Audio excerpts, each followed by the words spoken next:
In our first presentation, we saw that the three occurrences of the word in John 1:1 is the metonym of Yahweh God. It is not another divine person distinct from himself but the means by which he reveals himself to mankind, above all, through Jesus Christ par excellence, whom Yahweh God or the Word became flesh and dwelt among us. We will focus on the tiny but significant word with, which is translated from the Greek preposition pros. When you look into the meaning of pros with the accusative in the authoritative English Greek lexicons or dictionaries, you will find a list of several definitions. The principal meaning is characterized by to or towards and by, in reference to, that is the word referred to God, or, pointed to God. With, is only the secondary meaning. To conform to their doctrine, Trinitarians arbitrarily assign with, to John 1:1-2, despite the fact that with, is not the usual meaning of pros.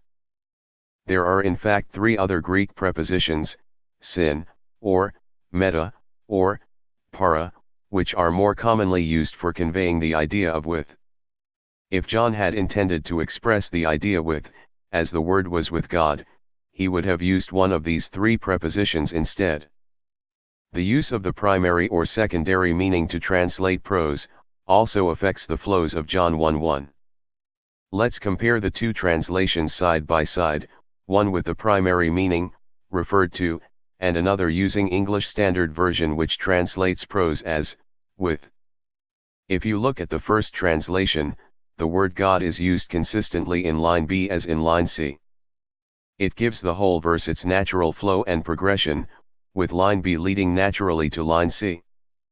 But the second translation at the bottom lacks the consistency because the word God in line C is forced to mean something different from God in line B.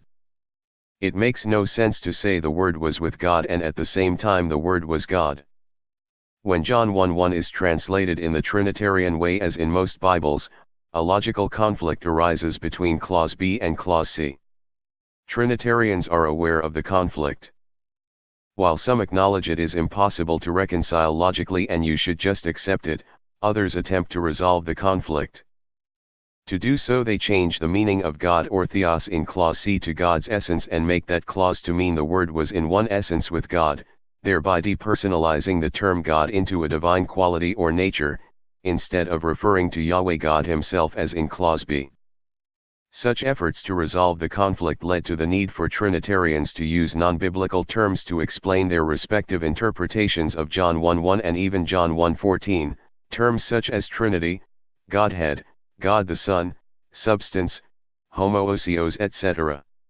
In short, after steering the preposition pros away from its main meaning, Trinitarians had to further change the meaning of God into an essence or substance, and then use non-biblical terms to explain their interpretations of John's prologue, thus going step by step further away from what John is trying to say.